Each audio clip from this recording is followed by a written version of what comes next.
So thank you again for coming to the show. No, thank you for having me. I'm excited to, I think it's my first, interview online. I've done interview before, but the first one I've done online in a vlog, or podcast. So I'm Yeah, glad yeah, to be yeah. here. Yeah, it is part of our series. I call it Tea Talk. It's called Tea Time Chinese, and it's called Tea Talk. Okay. The idea is to launch a series of videos where I talk to polyglots like you, who are amazing, who are so inspiring, and I was wishing that during this conversation, surely I learned a lot, and I'm sure that it will provide our audience with some invaluable experiences about your language learning journey. Yeah, I mean, if you're already there, so it's basically like I said in Chinese, it's just consistency. Honestly, it's consistency. Absolutely, absolutely. And I tell everyone, like, I don't think I don't like when people say you have talent, Yeah, because then that then that makes me special. But everyone can do it. Like yeah, you literally everyone, because if you can learn your first language, right. then you can learn any language. But Absolutely. it's like, I tell people it's like run a marathon. Anyone can run a marathon. It's not like doing calculus. Maybe you have to be pretty smart to do calculus. You heard this metaphor maybe, but a marathon anyone can do, but you can't do it in 1 week. The training maybe Mm, takes 2, 3, 4 months, right? And right, there's constantly improving. So learning a language is like running a marathon where right. anyone is capable, but it just takes time. So to get used to it and to be proficient in it. Yeah, yeah. What you said remind me of a chapter I read in Stephen Krashen. I'm not sure if you know Stephen Krashen's work on Oh yeah, of comprehensible course, of input. course. And then there's a chapter devoted to aptitude or attitude, or it's called Hmm. aptitude or attitude. And the conclusion by Stephen Krashen is basically that attitude is a lot more important than Oh yeah, for aptitude. sure. There are some people who with amazing years and they have a uh, have a like dictionary memory, like photographic memory, and they can remember words. But Hmm. actually, he said that attitude, your motivation is more important than anything. So what you said, Yeah, definitely, definitely. yeah, yeah, I agree. Yeah, I don't aptitude. I don't really think you have to be smart to learn a language, because we're I mean, it might help more, but we have the system in our mind to learn languages, but it's already ingrained there. But right, because maybe the ways we use or the motivation is not as strong. right, Of course, with English, people are they're very complacent to fall back to English, and so that's one reason I use zero English. So, like, if I'm trying to learn a language, like mm-hmm. in China, I would never, sometimes, not only China, Thailand or anywhere, they Right. would be speaking in English and I would respond in Chinese. And eventually, Eventually, they they will. would stop because That's they the see idea. yeah, you shouldn't think of it as because I know some people are like disappointed. Oh, my Chinese is not good enough, so they speak English. No, Right, they also want to practice. That's the thing, right? They're not doing right, it to put you down. right, But right. yeah, if you let them, and sometimes you can even let them know, say, hey, I'd like to practice. Um, and people are people are always willing to help. Yeah. Yeah, yeah, yeah. So Absolutely. it's not, yeah, it's just about having the attitude, like you said. Like for me is just being positive and be willing to speak and not and make mistakes. Yeah, I'll be willing to make mistakes is really important. And not when you make a mistake, being laughing at it, not Right. worrying about it. Yeah. And and this obsession with languages, this motivation for languages, does it start early in your life? Because you said you're from a family whose origin is from Iran, so Persian is the language in your family. Hmm. So I imagine that from a young age you shift between Persian and English uh, at the blink of an eye. Hmm. So is that how Yeah. you developed your passion for languages? The realization that, oh, I can speak two languages, why not more? Is it the place to start? No, no, not at all. Because even then, my Persian wasn't good. Like even now, I probably speak better Chinese than Persian. Like as far as my vocabulary, but Right. my listening fluency, yeah, probably better in Persian. I don't have to think. But yeah, if we're talking about vocab, yeah, Chinese will be better. So No, even in French in high school, I took French and I was like the worst student. So I always tell people that I didn't care about, I was more into sports. I played a lot Right, of sports. I like right, history studying, but yeah, I think the big thing, like I studied French in high school. Then when I went to college, I took a Spanish class.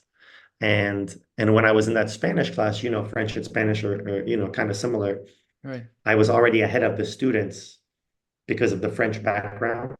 right, And when I got ahead, then it just motivated me to study more because I was like, wow, this is pretty easy. But it was easy because of the French and I was seeing the connections. So it's very important to make the connections and be conscious. Like I before in Chinese, I was saying be conscious when you're speaking, listening. Also be conscious of like cognates between languages you might know. right, right. Um, because there's always a word in it, unless you're studying a crazy language like I don't know, Georgian, then you won't really find a cognate. But yeah. Maybe there are some Russian words So in I was just Georgian. Maybe there are some Russian words yeah, you can hear maybe, in yeah, Georgian, but yeah, yeah. Like other than the I get Russian your words idea. or Yeah, yeah, yeah. I or get your idea. Armenian. They say Armenian has like no cognates or Basque. Or Yeah. Hungarian, people say that Hungarian is a word by itself. It really doesn't have it. Yeah. Well, Hungarian is similar to Finnish, but yeah, I don't know if I haven't studied those, but yeah, that's another one that's isolated. Um, So yeah, I would just see the word connections to French, Spanish and French, and then that just motivates me. I was already better than other students, and I just kept on studying and studying. And then I went to Spain that summer of my first year of Spanish. I went to Spain. Right. I was in like the master's class, and it was way too hard because I just studied 2 semesters of Spanish, and they put me in the master's literature class. So you Wow. can imagine, like, I studied just 2 semesters. Imagine doing 2 semesters, like French and you're doing in the masters.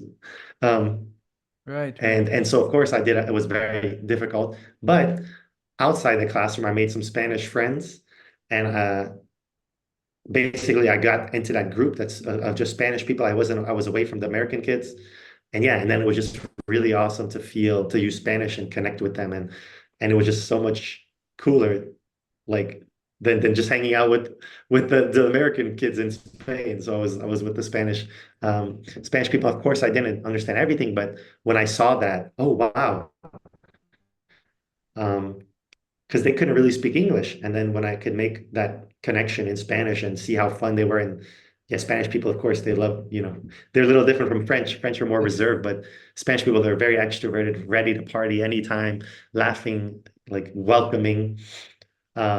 Yeah, so it was a great experience. And I was like, wow, was the key. That's why, because I knew Spanish. So that's how I got into that circle of friends. And then from there, basically, man, someone said like learning language, another polyglot I talked to was like, it's like a drug, basically. It's like, because when you feel that, it's a high. Yeah. You can't get it any other way. If you think Yeah, about yeah, that, yeah, you can't replicate that. And so you see your hard work going in and then like coming yeah, to fruition, and you're yeah, using that language to connect with another person. I mean, we're social yeah, creatures, right? So when you're able to have that experience, yeah, yeah. your brain is like, wow, good job, you did a You good made a job, good job. and you It's want like, more, right? yeah, You crave yeah, yeah, more. absolutely, absolutely. It's like hitting the gym for me. It's like hitting the gym. We'll go to Yeah, the gym. We'll practice our muscles, and it's a like a brain. It's like a brain exercise. Learning languages. It's yeah, a mental exercise. yeah, Gives an immense amount of pleasure, and I can definitely yeah, relate to that. And talking about yeah, that's Spanish good. Yeah. people and their extroverted personality, you have an Mhm. extroverted personality. You noticed. I just noticed. What a surprise, surprise. um, And yeah, yeah. I would say I'm pretty extroverted. Yeah, do you think it's a quality that helps you in terms of learning languages? Because I know some people that they're like book monks. I've seen polyglots like that they can Hmm. spend the day, they can spend 8 hours reading books and doing grammar Yeah, drills. And I've seen yeah, polyglots like that. They're also amazing in their own way, but they're kind of yeah, limited in terms of their speaking skills. But yeah. your personality is definitely a standout when watching your videos. It's definitely amazing watching you Well, interact with all these people. Do you think it's a quality that helps you? re uh, really, well, I will say in YouTube, I mean, yeah, I'm already extroverted, but in YouTube, you have to be even more. It was funny because it's funny you said that because my friends, they were watching my first couple of videos and they said, well, you weren't being yourself. So they thought I was being shy. Right. And then so it's funny because obviously we just met, but you were saying I was extroverted. So um but yeah, I mean, and you do have to be extroverted if you want to speak with other people. But like you said, Right, those people who are studying the books, the right, monks, yeah, right. obviously I know those polyglots. Yeah, yeah, yeah. You're not gonna they're not gonna get good at speaking, of course, but they'll understand and they'll get the grammar and vocabulary. So it's different things. Language, there's the conversation or um, colloquial language, and then there's the written language, right? Right, right. So if you're trying to practice speaking, then there's no other way but to speak. You have to speak. Yeah, yeah. Um, so yeah, definitely it helps being an extrovert, but I don't think as in if you are an introvert, if you're listening to this, it's also not a problem. Um, because you can like it's a mindset, I think. You can still be an I don't know, I like to say ambivert, that's in between. Like Yeah, I'm an ambivert. I need to be yeah. alone to study. I Right, study 2 or 3 hours a day, so right, by myself. So right. yeah, I would say I'm an ambivert. So it's okay if you're an introvert, but just try to go use those skills. Don't and challenge yourself. Get out of your comfort zone. I think is a if you want to like improve your language. Just you gotta do it. Like now when I'm filming, like you watch it on YouTube and you probably think, oh, I look comfortable, but yeah, I had to get out of my comfort zone to go talk to strangers in different languages. So I think that's also cool about language. It teaches you that you can do something. Like Right, you see this growth from like speaking zero to right, like then talking to native speaker naturally. And right, there's very little things where the growth is so definite and so visible, right? right, right. Um, yeah, like I don't know.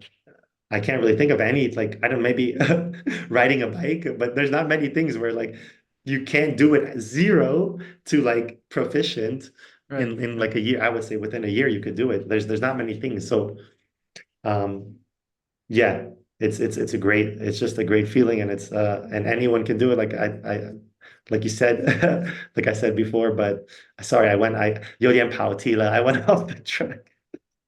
I went off the I digressed a little to everyone. No worries, no worries. And your experience definitely reminds me of what Stephen Krashen described as the perfect language learner. So you're the perfect language learner.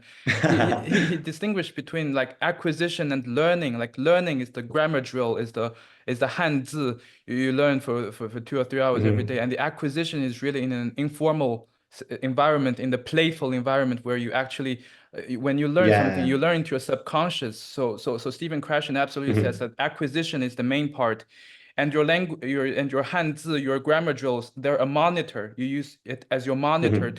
to guide your speech when you're not sure whether a sentence is correct. You're reminded of your grammar lessons to help you speak the sentence correctly. Yeah, But exactly. absolutely, when you put Mhm. the emphasis on acquisition, on the actual here and now, the interaction with other people, that, that, Mhm. that's the main part of the game. That's what gives Yeah, you exactly. You the put it largest part of perfectly. yeah, Yeah, yeah, exactly. absolutely.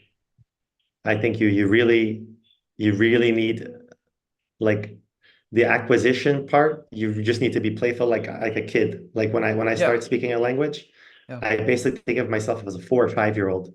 right. So maybe you can go see in like the Swahili, my next video, because my Swahili is not that high level. Right, right, But I'm just joking, like just saying very silly jokes.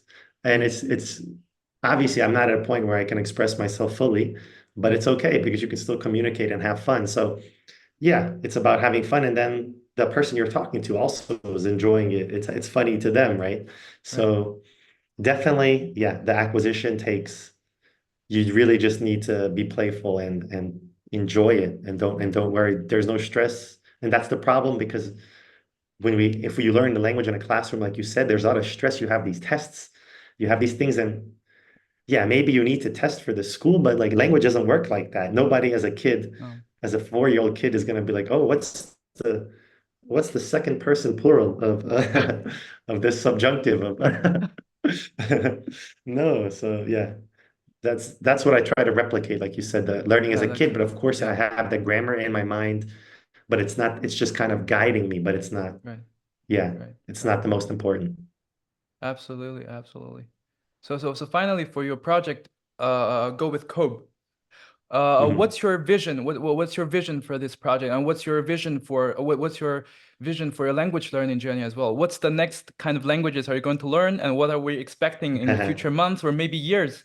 I'm sure years for the Go with Kobe channel. Yeah, What's well, your I vision hope so. for I it? mean, if it grows, I need to I will need to make some money one day because I cannot keep traveling. Um, Right, right. but honestly, like when I learned Swahili, it was my first African language, and but now I'm interested to learn Luganda, which is the language of, Uganda, Yeah, even Kenya, Rwanda. So yeah. when you start to learn, I don't know what language, you just keep wanting to go, like not stop. So I don't actually know now. I will go back to Thailand, maybe uh soon because I feel home in Thailand and I have my friends, and so I will probably go there. And then if I go to China next year, I'll definitely make some videos there. But as far as languages, I mean, I want to go to the places where I speak the language now. So Vietnam, China, Thailand, and so obviously I can film there, maybe be there for several months. Um, but as far as languages, oh yeah, I want to study. I mean, there's still a little Tagalog in Philippines, Mongolian. I have to Right. study. Um, I'll study Russian one day, but I definitely want to study more of the Asian languages, Burmese. So Exotic. um, yeah, so there's no limit, like you said. I'll just keep studying until my brain stops. Ah, yeah, yeah, yeah, yeah.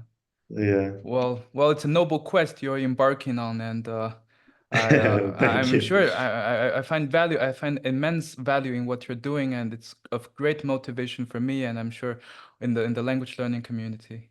And Well, I really appreciate it. Like I said, it's a great motivation because yeah, there's like I said, I'm not getting any. You're not. It's putting so much effort, but you're not getting any monetary compensation. So the compensation would be like you said, inspiring people, and of course, when you start, it's small. Your yeah, people who watch you is not so much, so you don't get much encouragement. So it's always good to have encouragement to kind of push you uh, to keep going. So yeah, right, appreciate it. right. Okay, Yopo, so it's been an honor. All right, thank you so much for having me. I really had a good time chatting about languages. Thank you, sir, and see you next time.